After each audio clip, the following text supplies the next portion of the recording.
Bueno, muchas gracias por estar aquí hoy y muchas gracias a Paloma, que ha hecho un trabajo maravilloso y que facilita mucho el mío. Algunas cosas que vamos a ver ahora ya son puntos que ha tocado Paloma, pero es necesario para entrar en el quid de la cuestión. Entonces, mi ponencia será sobre el impacto de la testosterona en dermotricología. La testosterona no siempre es un enemigo, a veces un aliado, pero hay casos que se transforman en un enemigo. Entonces vamos a ver poco a poco, gradualmente, entramos en el concepto de testosterona, vemos cómo se transforma y cómo puede ser dañino para la salud de nuestro pelo. El sistema endocrino ya lo hemos visto, pero lo que a nosotros nos va a interesar más son las glándulas suprarrenales y las gonadas, ovarios y testículos.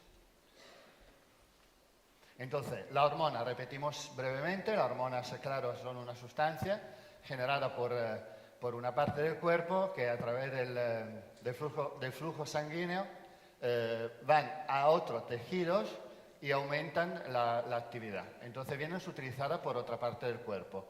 Por eso se habla de mensajero químico. La hormona tiene varias estructuras, pueden ser proteica, esteroideas, aminas, ácidos grasos, pero lo que interesa a nosotros es las esteroideas. Porque claro, la testosterona es un esteroide, el esteroide más conocido y más utilizado. Esto es un ejemplo de glándulas suprarrenales. Entonces tenemos el riñón y aquí arriba tenemos las glándulas suprarrenales. ¿Cómo están constituidas? Tienen una corteza y una médula. La médula, claro, es la parte más interna, el córtex la más externa. La que interesa a nosotros, claramente, es la parte más externa porque es la que da los andrógenos. Las gonadas, ovarios y testículos. Como ya ha dicho Paloma, los ovarios son interesan más la producción de estrógeno, que la hormona femenina, mientras los testículos son los que secretan más la parte de testosterona, que es la hormona masculina. Entonces, ahora vamos a ver el ciclo hormonal masculino, porque como hablamos de testosterona, ahora mismo nos enfocamos en el ciclo hormonal masculino. Luego vamos a ver también cómo afecta a la mujer. Como introducción, es importante decir que tanto los hombres como la mujer experimentan un ciclo hormonal. Entonces, claro, no es la ovulación de la mujer, pero también el hombre tiene ciclo. Y no tiene uno, tiene varios. Por ejemplo, entre los ciclos hormonales tenemos un ciclo extracorto. O sea, un hombre tiene un pico de producción de testosterona normalmente cada 15-20 minutos. No es relevante porque es bastante pequeño, pero existe. Tenemos un ciclo diario, 6-7 picos cada día. Entonces empezamos por la mañana y hasta la noche. Baja gradualmente. Por la mañana contrasta con otra hormona que es el cortisol. El cortisol es la hormona del estrés, luego lo hablará mi compañera. Y segundo el ciclo circadiano, tenemos un pico por la mañana. Esto va un poquito en conflicto con la testosterona. El ciclo mensual, claro, es un ciclo que fluctúa igual que una mujer. Si queréis hacer una prueba, vuestro marido, vuestro hermano, vuestro nuevo novio, vuestro padre, con calendario a la mano, probar a ver todos los días un poquito cómo contesta, cómo se levanta, y podréis experimentar que efectivamente a lo largo de un mes hay una fluctuación. El ciclo anual depende de las estaciones. El ser humano es un animal y como los animales, claro, tenemos una bajada en otoño-invierno y una subida de producción en primavera-verano. Y esto que comporta la testosterona también ayuda a adelgazar. Entonces, ¿qué pasa? Que normalmente en invierno decimos, bueno, he engordado por toda la porquería que he comido en Navidad. No, sí, y también para la porquería que como en Navidad. pero también porque ralentiza un poquito la producción de testosterona y el metabolismo. Al revés, primavera y verano es cuando empieza a producir un poquito más y cuando nos sentimos mejor, más activos. No obstante el calor, que vamos un poquito así, pero nos encontramos más activos. Y al final tenemos también un ciclo largo que es a lo largo de los años. El más relevante es lo que tenemos a los 40 años. Pero tenemos que hablar obligatoriamente también de otra cuestión. Normalmente tenemos un pico máximo entre los 16 y los 18 años, cuando el hombre produce más testosterona. Luego ya a partir de los 22 años empieza a bajar. Muy poquito, no es muy relevante, pero empieza a bajar. Otro cambio alrededor de los 28 años. Tenemos otro cambio sobre los 35-36, pero la curva donde flexiona más es a los 40. Luego tenemos otra etapa, los 50, los 60, los 65. Verdad que, por ejemplo, en Estados Unidos, para hombres que se encuentran con 65 años y con un nivel de testosterona prácticamente a cero, se le propone una terapia sustitutiva. O sea, una terapia a por vida donde se le inyecta o se le proporciona una cantidad de testosterona fisiológica. O sea, que sea lo más constante posible. En principio se pensaba poner lo llamaban un chip bajo piel a contacto con la masa grasa. Pero luego, enseguida, un estudio de la Boston University se ha visto que la testosterona undacaonata, que debería durar 3-6 meses, en base a la absorción de la grasa, que no es constante, tampoco era constante. Entonces, al final, mejor una inyección intramuscular semanal de testosterona en antato. Esto garantiza un flujo más constante porque normalmente el antato dura 9 días, entonces poniéndolo cada semana coincide el punto de subida al punto de bajada del anterior. Y esto mantiene una línea bastante constante. La producción y niveles de testosterona aumenta bajo el estímulo del cerebro, la pubertad, como hemos dicho antes, también después de actividad física. Y aquí vemos que genera un nivel alto de testosterona. Y esto es la parte que es nuestra amiga, nuestra aliada, porque aumenta la energía, aumenta la vida sexual, aumenta la capacidad de aprender, tiene un mayor rendimiento a nivel deportivo, pero claro, aquí estamos hablando más de testosterona libre, no la que vamos a ver que luego se convierte en dihidrotestosterona. Este es el enemigo.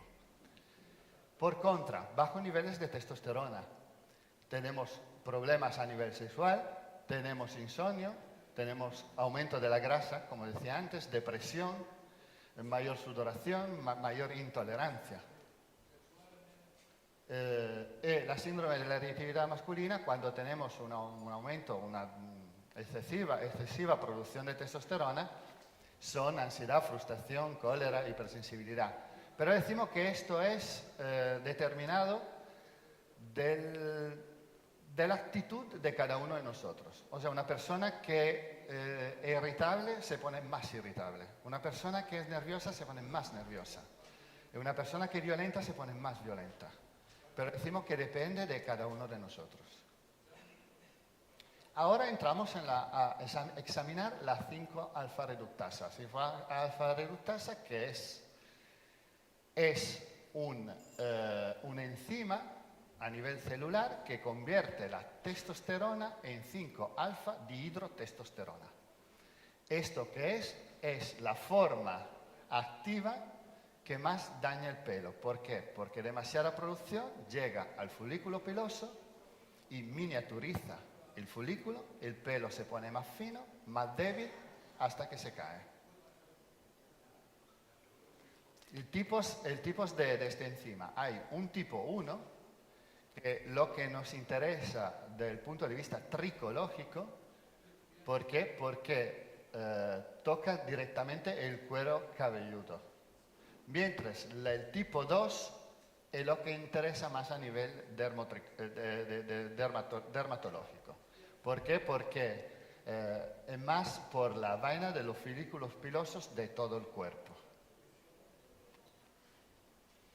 Hay también un isoenzima tipo 3 que está relacionado con una enfermedad autosomal recesiva causante de retraso intelectual y defecto de los ojos. Correlaciones, los inhibidores del enzima, por ejemplo, como decía antes Paloma, para tratar la hiperplasia de la próstata, el cáncer de próstata, la alopecia androgénica, que ahora vamos a ver, y también la sustitución hormonal por un cambio de sexo. Ahora entramos a hablar de la alopecia. La alopecia, ¿qué es? Es una pérdida anormal del pelo. Cuando nos damos cuenta que perdemos más o menos más de 100 cabellos por día, empezamos a tener un problema. Entonces ahí vamos a tener un problema, tenemos que actuar de alguna forma. Tipo de alopecia, androgénica, masculina, femenina, y aquí ya empezamos a ver otra vez que afecta también a las mujeres. Cicatricial, areata, universal. La androgénica masculina femenina, claro, afecta a un 75% del hombre y hasta un 50% de la mujer. Es un proceso lento, el pelo llega a atrofiarse. Cuando el pelo se ha atrofiado, se ha caído y el folículo ya se ha cerrado, cicatrizado, ya no se recupera. La cicatrizal y a la misma manera. La cicatrizal es más por un trauma, como por ejemplo una quemadura, una cirugía o una enfermedad autoinmune. Y también en este caso ya se compromete el tejido porque ya cambia la química del tejido, porque es un tejido cicatrizal y ya no se va a recuperar el folículo. La alopecia areata, claro, es una patología que afecta a un 2% de la población y en este caso sí, en este caso puede afectar tanto a nivel de cuero como a nivel corporal, pero en este caso sí se puede recuperar. En el momento que nosotros solucionamos el problema, que normalmente es un factor de estrés, vamos a recuperar el pelo perdido. Y luego tenemos una alopecia universal, la característica, la pérdida del cabello, del pelo en todo el cuerpo, ceja, pestaña, vello corporal. También esto es reversible, se puede recuperar. Las causas, predisposición genética, herencia, aumento de la hormona masculina, lo que hemos hablado hasta ahora, estrés, hipotiroidismo. Los tratamientos, estos son los tratamientos básicos que se utilizan hasta ahora, que se utilizan en todo el mundo. Mesoterapia, trasplante por láser, electroporación, que hemos hablado antes y que ahora vamos a utilizar también nosotros. Pero aquí llegamos al nuevo producto. Hemos visto que a nivel de fitoterapia hay plantas, por ejemplo, como estas, que cada una brinda algo que puede ayudar en la recuperación, en la inhibición del 5-alfa reductasa. Pero ¿cuál es el problema? El problema más grande que tenemos que saber qué sustancia combinar, en qué medida y cómo hacerlo. Y aquí es donde ha entrado Capider, sacando el nuevo producto que es el 5-alfa reductasa. Un producto perfecto ya, con todo lo que necesitamos, en la justa cantidad, en las justas proporciones y la justa posología. Entonces, aquí ya tenemos todos. La cosa importante de un producto así que es un inhibidor. Entonces, ¿qué pasa? Pero es un inhibidor que no bloquea la producción de testosterona. Simplemente inhibe el 5-alfa reductasa. Así que efecto secundario, ninguno. Nuestro cuerpo simplemente funciona como siempre. Lo único es que evitamos la conversión excesiva de testosterona en 5-alfa dihidrotestosterona, evitando de esta manera todos los problemas relacionados. Y Y cuando tenemos esto, ponerlo en una terapia a un cliente, ofrecerlo, como decía, también a una mujer, pero a un hombre le va a solucionar la vida y mucho. Y con esto, nada, concluyo y muchas gracias.